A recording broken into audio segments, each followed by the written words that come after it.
बहुत समय पहले एक अद्भुत और संपन्न राज्य था जिसका नाम सत्यलोक था। इस राज्य के राजा महाराज विक्रमसिंह न केवल अपनी न्यायप्रियता के लिए मशहूर थे बल्कि उनका व्यक्तित्व भी गूढ़ था। दिन में वे अपने राज्य के हर कोने की देखभाल करते, जनहित में निर्णय लेते, लेकिन उनके बारे में एक अजीब अफवाह थी कि रात होते ही राजा कहीं गायब हो जाते थे। कोई नहीं जानता था कि वे कहाँ जाते हैं और हर कोई बस एक ही सवाल करता था, रात में राजा कहाँ जाते हैं?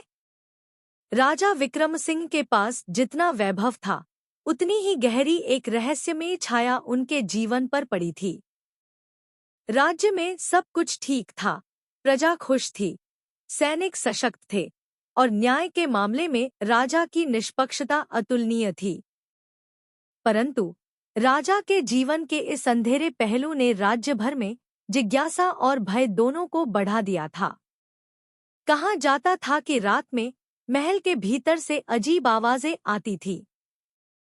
कोई देख नहीं पाता था, परंतु हर रात कुछ विचित्र घटनाएं होती, जैसे कि महल की छत पर परछाइयों का नृत्य, अंधेरे गलियारों से उठती धीमी फुसफुसाहटें।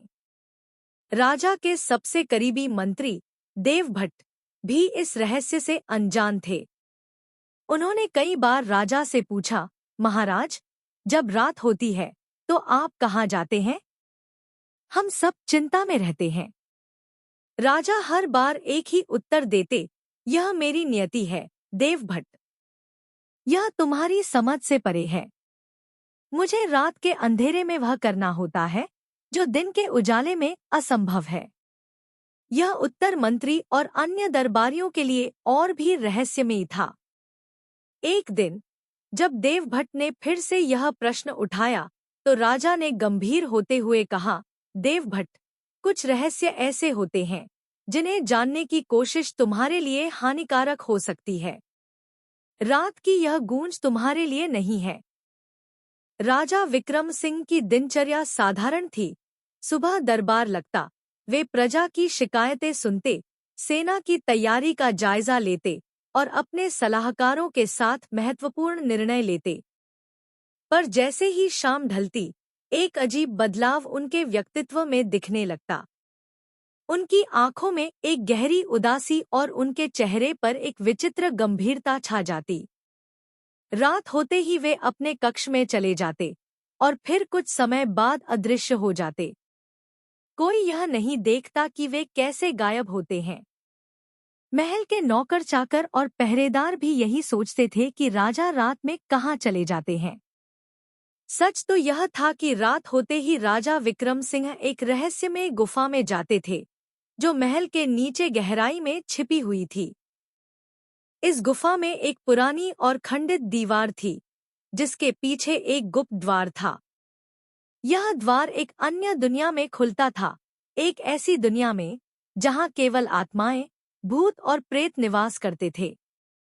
इस स्थान का नाम अंधलोक था, जहां समय का कोई अस्तित्व नहीं था और जहां हर आत्मा अपने कर्मों का फल भोग रही थी। राजा इस दुनिया के एकमात्र जीवित व्यक्ति थे।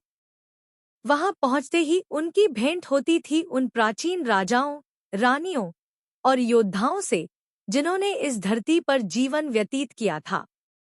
वे सभी राजा विक्रम सिंह को जानते थे और उनका सम्मान करते थे। परंतु एक बात अजीब थी, राजा खुद भी नहीं जानते थे कि वे इस दुनिया का हिस्सा क्यों बने हैं। हर रात वे इस गुफा में प्रवेश करते, अंधलोक के प्राणियों के साथ रहते, उनकी कहानियां सुनते और फिर सुबह होते ही वापस अपने महल में लौट आते। एक रात जब राजा अंधलोक में पहुंचे तो उनका स्वागत एक पुरानी आत्मा ने किया। वह आत्मा बेहद प्राचीन और शक्तिशाली थी। उसका नाम कालसेन था, जो कभी इस पृथ्वी पर एक महान योद्धा और तांत्रिक था। कालसेन ने विक्रम सिंह को एक बार फिर देखा और कहा, तुम्हारा समय नजदीक आ रहा है राजा। जो प्रश्न तुम्हें हमेशा से परेशान कर रहे हैं, उनका उत्तर जल्द ही मिलेगा। विक्रम सिंह ने गंभीरता से पूछा, कालसेन, तुम हमेशा यह क्यों कहते हो? मेरा यहाँ आने का उद्देश्य क्या है? कालसेन ने हंसते हुए कहा, हर राजा का जीवन केवल सत्ता और राज्य तक सीमित नहीं होता, विक्रम सिंह। तुम्हारे पास एक अदृश्य जिम्मेदारी है, जो इस संसार से परे है। तुम्हें उन आत्माओं का मार्गदर्शन करना है, जो अपने पापों और कर्मों के कारण अंधलोक में फंसी हुई हैं। तुम्हारे भीतर वह शक्ति है, जो केवल कुछ विशेष राजाओं के पास होती है, परंतु इसे जागृत करने का समय अभी आया नहीं है। राजा ने इससे पहले कभी यह बात नहीं सुनी थी। उन्होंने सोचा कि क्या उनके पूर्वजों ने भी इस रहस्यमय दुनिया का सामना किया होगा। विक्रम सिंह ने जब से अंधलोक के रहस्यों को समझना शुरू किया, तभी एक और रहस्यमय घटना सामने आई। अंधलोक के कुछ भूत और प्रेत राजा के खिलाफ साजिश रचने लगे थे। वे इस बात से नाराज थे कि एक जीवित व्यक्ति उनका मार्गदर्शन कर रहा था। उनके भीतर जलन और घृणा बढ़ती जा रही थी। एक दिन जब राजा अंधलोक में पहुंचे, तो वहां का माहौल अजीब था। आत्माएं भटक रही थी और एक अजीब सी फुसफुसाहट वातावरण में गूंज रही थी। कालसेन ने राजा को चेतावनी दी, आज रात सावधान रहना, विक्रम सिंह। तुम्हारे विरुद्ध षड्यंत्र रचा जा रहा है। विक्रम सिंह ने अपनी तलवार संभाली और गुफा के भीतर बढ़े। तभी अचानक अंधलोक के कई प्रेत उन पर हमला करने के लिए तैयार हो गए। परंतु जैसे ही वे आगे बढ़े, राजा ने एक रहस्यमय मंत्र का उच्चारण किया जो कालसेन ने उन्हें दिया था। मंत्र के प्रभाव से सभी प्रेत और भूत शांत हो गए और उन्होंने राजा के सामने झुककर माफी मांगी। यह किसकी साजिश थी? राजा ने गुस्से में पूछा। तभी एक आत्मा आगे आई। यह आत्मा विराग नामक एक पुराने राजा की थी, जिसने कभी अत्याचारों के बल पर अपने राज्य को संभाला था।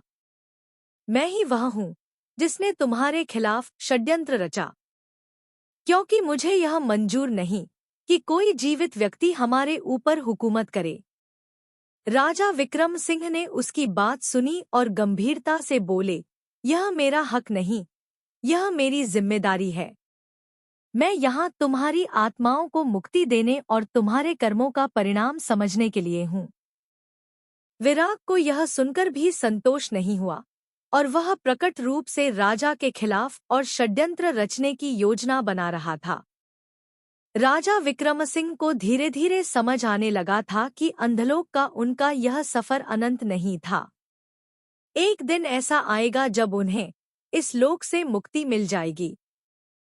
कालसेन ने उन्हें एक अंतिम बात बताई, जब तुम अपने कर्मों का पूरा हिसाब करोगे, तभी तुम इस गुफा से अंतिम बार बाहर निकलोगे। लेकिन विक्रम सिंह को अभी भी समझ नहीं आ रहा था कि उनके जीवन में यह रहस्यमय यात्रा कब खत्म होगी। फिर एक रात जब वे वापस अंधलोक में गए, उन्होंने देखा कि सभी आत्माएं एकत्रित हो गई हैं। कालसेन ने उन्हें बुलाया और कहा, आज वह दिन है विक्रम सिंह, जब तुम्हें यह जानने का मौका मिलेगा कि तुम क्यों यहाँ हो। विक्रम सिंह ने ध्यान से सुना और अचानक उन्हें एक पुरानी स्मृति याद आई।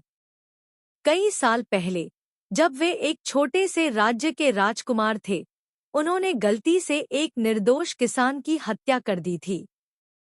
यह हत्या उनके मन में इतनी गहराई से दबी हुई थी कि उन्हें खुद भी याद नहीं थी। यह तुम्हारा पाप है विक्रम सिंह, कालसेन ने गंभीरता से कहा। इस पाप को धोने के लिए तुम्हें अंधलोक में आना पड़ा, ताकि तुम उन आत्माओं को मुक्ति दिला सको जो यहाँ फंसी हुई हैं। विक्रम सिंह के मन में गहरा दुख उमड़ आया। अब उन्हें समझ आया कि यह सब उनकी नियति का हिस्सा था। उन्होंने आंखें बंद की, अपने कर्मों के लिए माफी मांगी और तभी अंधलोक का द्वार उनके लिए हमेशा के लिए बंद हो गया।